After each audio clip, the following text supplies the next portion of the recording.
So TREAT is what CAMH calls its charting, its nurses and doctors charts. So I didn't talk to you about the other kinds of hearings. I just told you what's most popular is the annual disposition review. There are also other kinds of reviews. The hospital can request an early full review of the disposition, and when the hospital requests a new hearing, an early hearing, the board must convene one. When the accused requests an early hearing, the board may grant one. So if you want an early hearing, try and get the hospital to ask for it for your client, because then the board has to come out. And then there's a third kind of hearing, a restriction of liberty hearing. When your client's been out in the community, for example, and they're brought back in under a detention order, you get that restriction reviewed. So in the restriction hearing, and I'll come to answer this, Bill, you will not get a hospital report. These things are meant to be thrown together very quickly. Once your client's been restricted significantly in terms of their liberty for more than 7 days, you're supposed to have a quick review of that restriction. The hospital will not produce an updated hospital report in that case. In that case, it is the most critical that you go down, make an appointment with the health records people at CAMH or whatever hospital, and review all of the treat notes at CAMH, the progress notes, the electronic charting, the physical chart, to find out what the heck happened to cause this restriction, what happened otherwise. Equally, for the annual review, your preparation should include a careful review of the health record, the personal health information record of your client. And you definitely should review it for the period from the date the hospital report was prepared and the day that you show up for the hearing, because you may have a hospital report that says your client's had a flawless, beautiful year, and the recommendation is for an absolute discharge.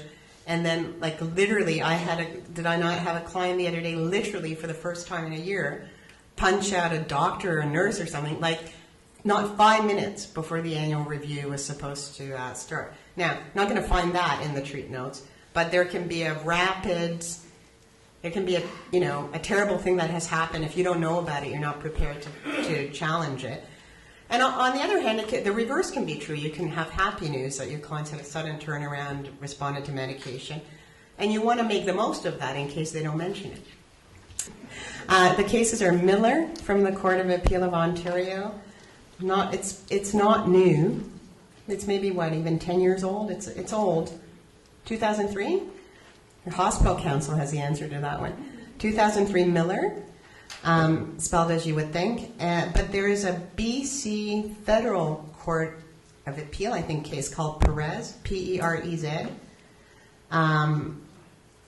that goes the other way. I think Miller protects the accused in a sense and says, we worry about the safety of the public, whether it's Canada's public or Jamaica's public. So when we, just because I think the accused would be deported if we discharge him absolutely, that doesn't comfort us on the issue of risk. Like, we can't say he'll no longer be a significant risk to Canada because he's going to be deported, so we're going to discharge him absolutely. I think that's sort of what that was about. But there are also a number of disposition orders of the review board with reasons going both ways, as I say. So I don't know.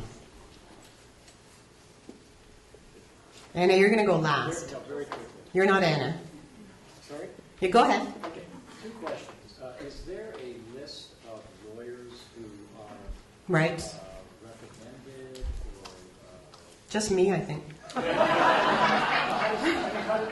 And Ted and Chris. It's a really short list.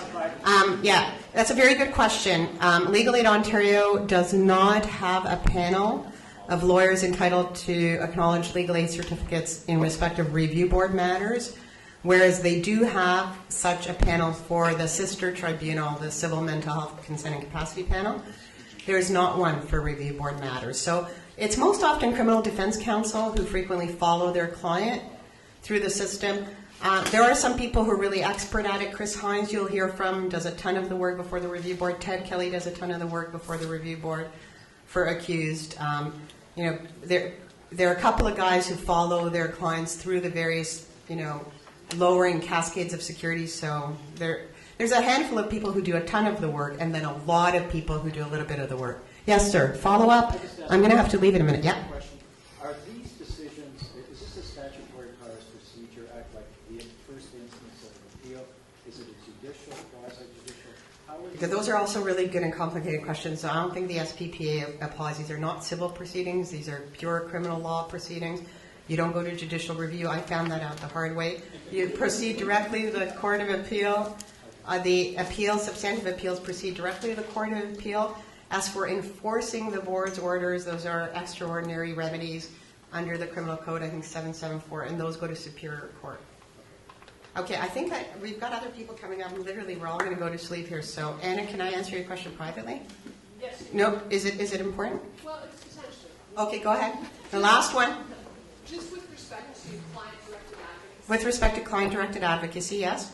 Does it differ when your client has been found unfit, and that's the disposition you're looking at, as opposed to... It's a question for Ted.